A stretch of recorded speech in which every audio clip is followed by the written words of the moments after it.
a new software, so it should be live on YouTube and Facebook. So let's see if that is the case. I just want to check it out and make sure everything is working. You can go ahead and post. If you're watching on Facebook, you can comment. If you're watching on YouTube, you can post in the chat. Let me know you are here. Let me know about your pets. So it is definitely working on Facebook, I think. Let me turn the volume up. Yep. Okay, so it's definitely working on Facebook. Let me see. It is also working on YouTube. Yay! So, regardless of where you are, if you are where you're watching, you can post in the chat. You can post in the comments. Let me know you're here. Let me know about your pets. Even if you are watching a replay of this, you can comment. And I know YouTube will let me know that I have a comment from you. I'm not sure. Let's cross our fingers with Facebook. So thank you so much for being here. Happy Sunday. Happy September. And it's so incredibly exciting. September is Happy Cat Month. So all September, we are going to be doing lots and lots of wonderful content about raising happy, healthy cats. And I am so here for it, because I think oftentimes we just overlook just as a society, our cats are overlooked a lot of times. And we pay a lot of attention to our dogs. Our dogs get to the vets, get to the vet's office when they're supposed to. And we're very interested in their health and their nutrition and making sure we're providing them enrichment. And our cats are all overlooked a lot. And it doesn't have to be that way. I know for me and for a lot of other people that I've talked to, it starts with our dogs and it trickles down to our cats. So let's shorten that period of time that it takes to trickle over to our cats. Or if you don't have a dog and you are just a cat parent, then let's go ahead and get started on really making the absolute best life for our cats. And so I'm going to break this up. And so I have a lot of things I want to cover about raising a happy, healthy cat.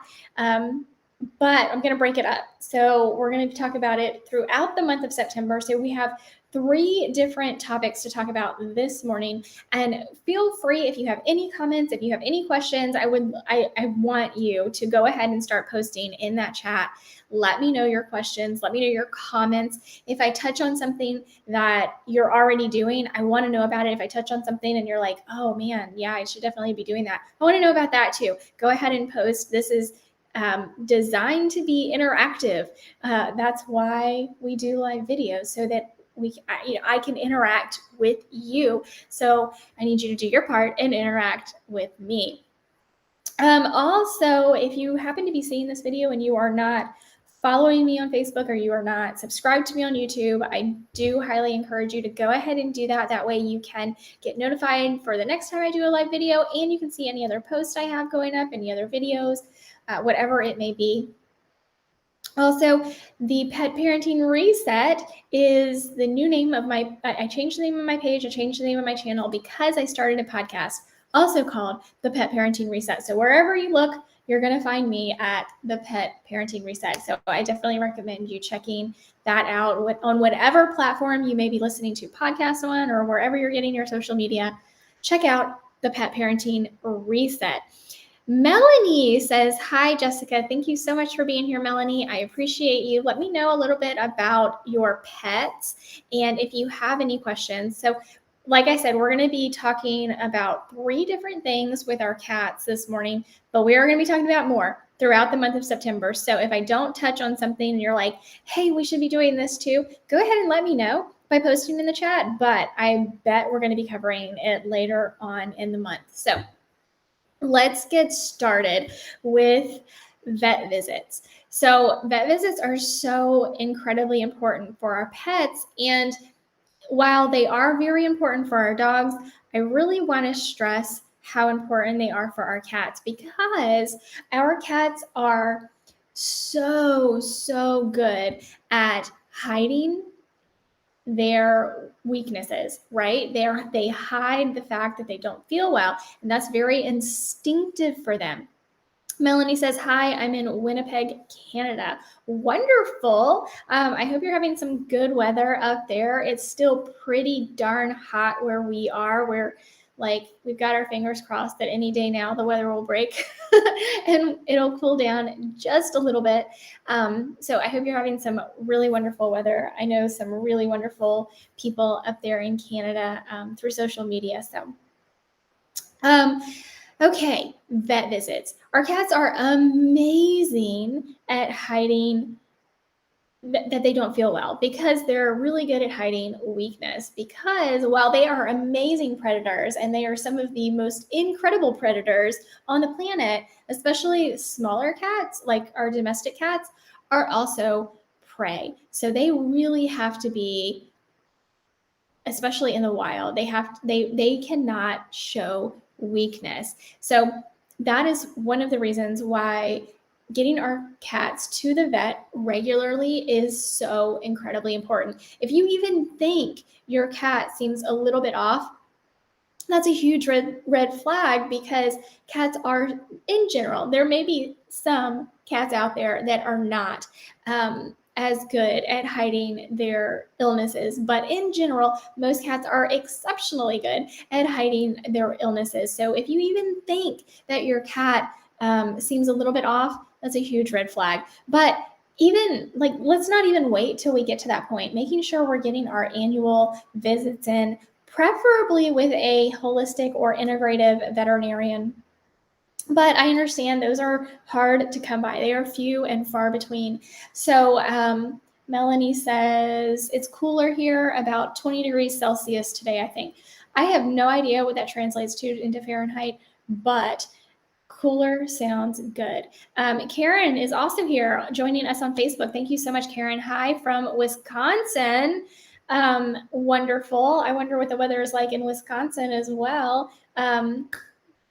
Especially because we are just starting to we're just getting into September. So hopefully by the end of September, our weather will really start cooling down and we'll get that, at least where I am. I'm in Texas right now.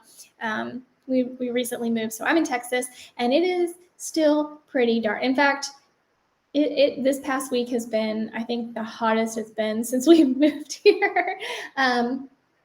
So anyway, let's not wait until we think something is wrong with our cats, although those are good times to go to the vet, and you definitely want to go. Getting those annual exams and checkups and blood work, so important. And for our senior kitties, generally semi-annually, so every 6 months, we want to get that checkup done. We want to get their blood work done. And unfortunately, in the US specifically, and this may be true in some other countries, the health of our pets is rapidly declining year after year, largely because of what we feed them, but there are other things going on as well, other environmental factors, and we'll talk more about those throughout the month of September.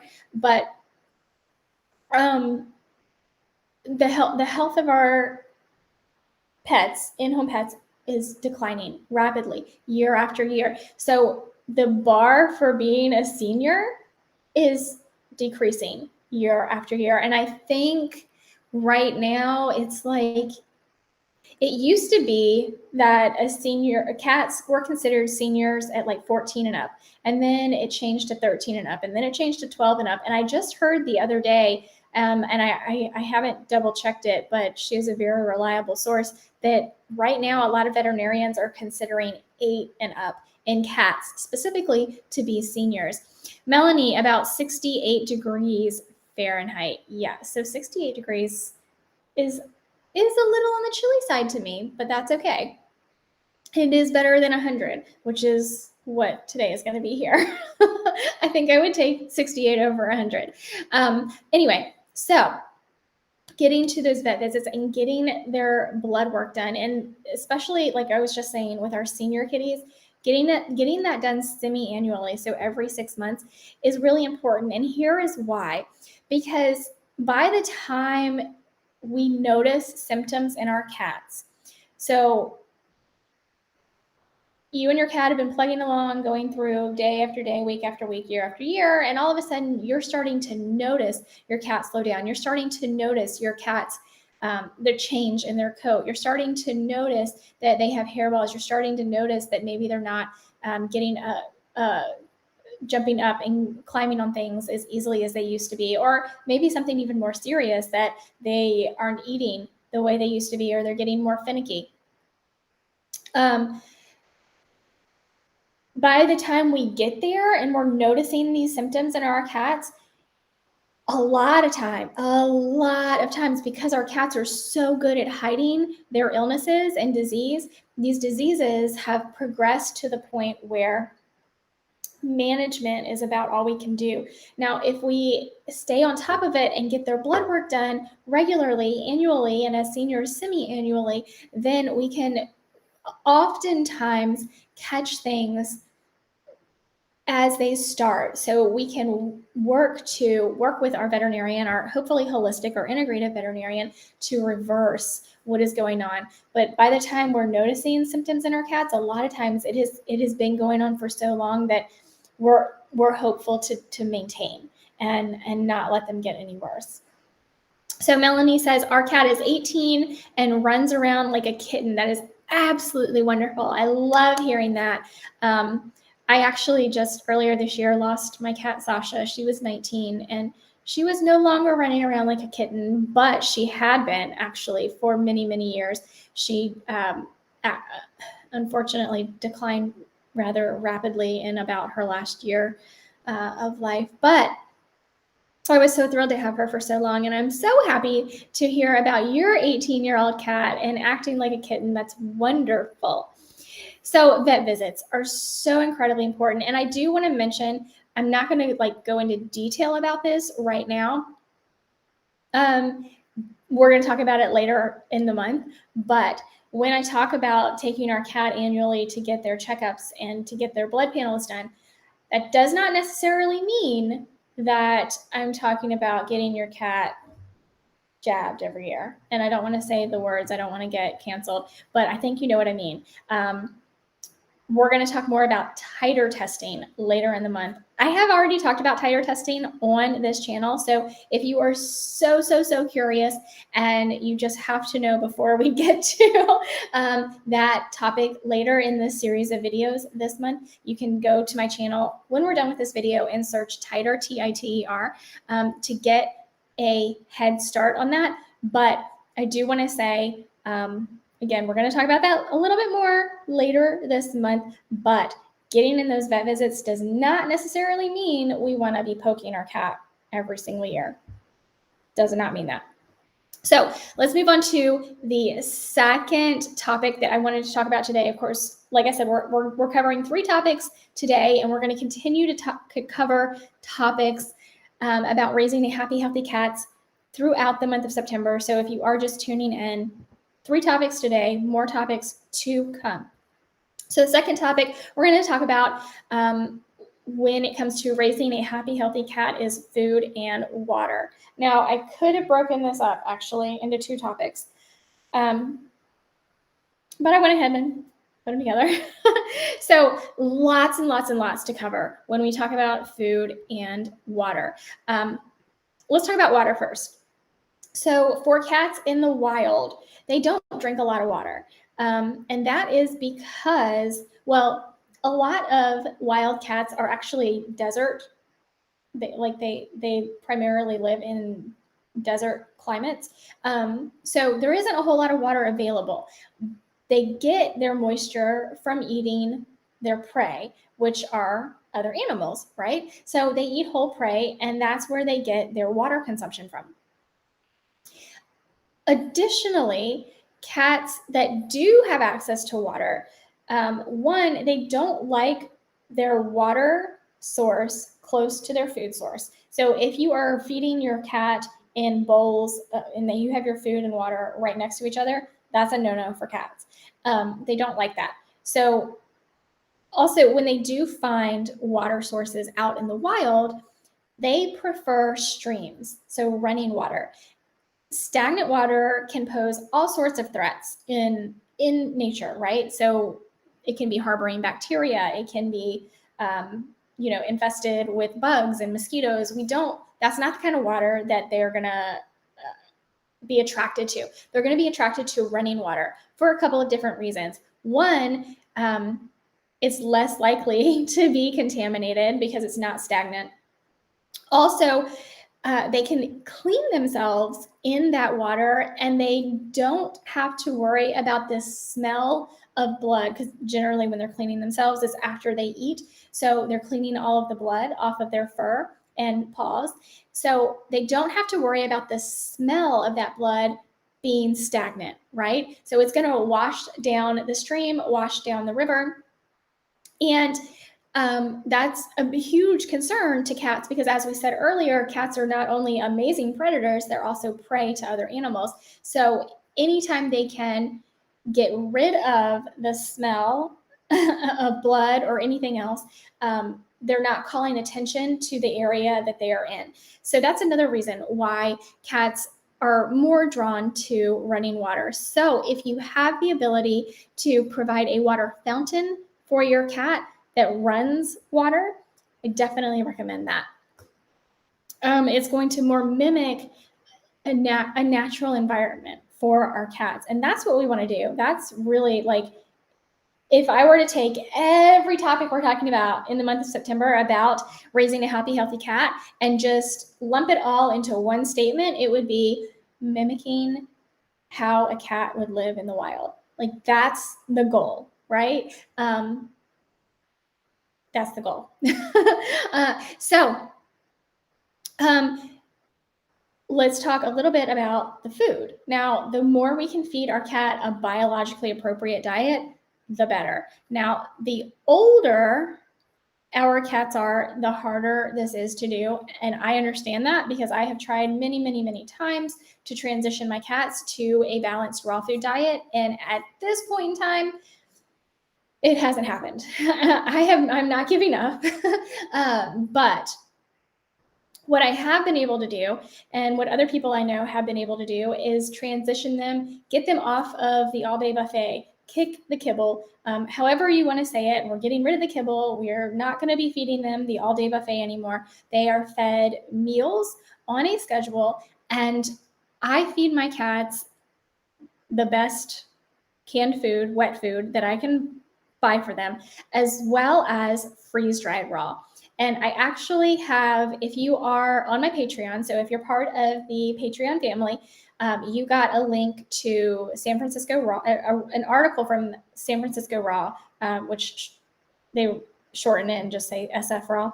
And it's amazing. It's probably, I actually printed it out for my sister earlier this year, and it was like, I don't know, 15 or 18 pages long. It is an amazing resource for transitioning your kibble addicted cats onto raw food. I highly recommend it. If you are not part of the Patreon family, definitely recommend you check that out. You can search the Pet Parenting Reset on Patreon. You can also go to the link in the description. It's the first link in the description of this and every video on my YouTube channel. It is also in my link tree. So if you need to get to my link tree, you can, or if you get to my link tree, you can get to all the links. Patreon is one of them. So what was I saying? Oh, yes, the link for the SF Raw article, an amazing resource. Definitely recommend you check it out. A balanced raw diet is going to be the absolute best thing we can feed our cats. Now, for me, when I was transitioning my cats away from kibble, which was probably, I started transitioning them away from kibble, like they were only getting kibble one meal a day, I would say about 8 or 9 years ago. And then right about 6 years ago, we just completely said no more kibble. So it was definitely like a progression for me, and I think it is with a lot of other cat parents as well. It was definitely a progression. But one of the things that helped me more than anything else with my kibble addicted cats was the freeze dried, because there are different kinds of freeze dried raw on the market, and my cats actually get 2 different kinds. And what I mean by that is that there are two different textures. So there is a texture out there that is available that I have talked about before on my Patreon, actually. So definitely go check out my Patreon if you haven't already. There are 4 different tiers, so you are definitely going to find the tier that is right for you, I promise. Yeah, so there is one that's crunchier, and that saved us, especially with two of my cats. They were just like adamant about their kibble. They were refusing wet food at first, and this freeze-dried raw product helped get us over that hump. And now everybody eats their wet food. Everybody loves their wet food, and then the freeze-dried raw comes in. I use it differently throughout the year, to be honest. I wasn't anticipating this story time, but here we go. My cats eat different, and I think all cats do, eat differently in the summer versus the winter. The temperature changes, obviously, and I just find my cats eat less in the summer and more in the winter. And I don't, of course, here in Texas, we'll see how that goes, but that has just been the case with us for many, many, many years. So they get a little bit less freeze-dried raw in the summer because they eat less in general throughout the day, and then they get more in the winter. In the winter, they get 3 meals a day. In the summer, they really only get 2 meals a day. So, and then they get some snacks in between. And then in the winter, they still get snacks in between. So I find in the summer, my cats are totally fine with just 2 meals a day, morning and nighttime. They sleep a lot more during the day in the summer, and in the winter, they want that third meal in the middle of the day. So I think that probably, again, has to do with the weather, and it takes energy in the body to keep warm. So you just use more energy in the winter to keep warm. That's just like how it is. Anyway, that was an impromptu story time about my cats, and I'm very curious to find if you notice your cats are different in that way as well, that they eat differently during different seasons. I would love to know that. Go ahead and post in the chat and let me know about that. So one other thing about food and water, let me just see. Oh no, 2 other things. Raising their bowls off of the ground. It is not natural for a cat to eat off of the ground. In fact, in the wild, cats will kill their prey and then drag it up to higher ground to eat it. So it's not natural for cats to eat off of the ground. So raising, even just, for our domestic cats, of course, they don't live in the wild, but even raising their bowls off of the ground a little bit is a huge benefit to them. They enjoy it more, but it also helps aid in digestion because of the how your cat is like angled when they're eating off the ground is different from, and this is the same with dogs, right? Lifting up off of the ground. In fact, I have been really bad about feeding Kim off of the ground lately, and I keep thinking about it, and I'm not doing it. I need a riser for her bowls. So that's on my list. I just said it out loud. Now it's on my list. I need a riser for her bowls. But even with my cats, I don't buy anything fancy for them. I actually like the little cardboard boxes that the canned food comes in. Turn them over and put their bowl on top of that. The simplest, easiest thing to do. It's free, right? You already get it when you buy their canned food, and it makes a huge difference in their happiness with eating and also the digestive process when they're eating. So try that, especially if you notice you have cats that throw up a lot in combination with feeding time. It could be, I'm not saying there are other things that could be going on, but it could be because of their positioning while they're eating. It's not allowing the food to go down as easily as it should. So the other thing that, and this is going to be the last thing we talk about today about food and water, though I could go on about food and water for probably hours, I'm shortening it for you guys, is, where is it? I just had it. Oh, Whisker Stress. Guys, Whisker Stress. We're going to talk a little bit more about Whisker Stress later on, but I actually feed my cats off of plates and not bowls because of Whisker Stress, and their water bowls are large enough that when they go to their water bowls to drink, their whiskers are not touching the sides. So I did want to mention that. We're going to talk more about Whisker Stress later on in the month, but I did want to mention it because we are talking about food and water. So whisker stress is a real thing, and we do need to pay attention to how we're feeding our cats and what we are feeding our cats off of, which we are also going to talk more about later on in this month. So the last topic for today. So we've talked about vet visits briefly. We've talked about food and water briefly. I don't want this to go on too terribly long. We're already 26 minutes in. I promise you this next one is worth it. Stick with me. Here it is. Hunt, stalk, kill, eat, clean, sleep.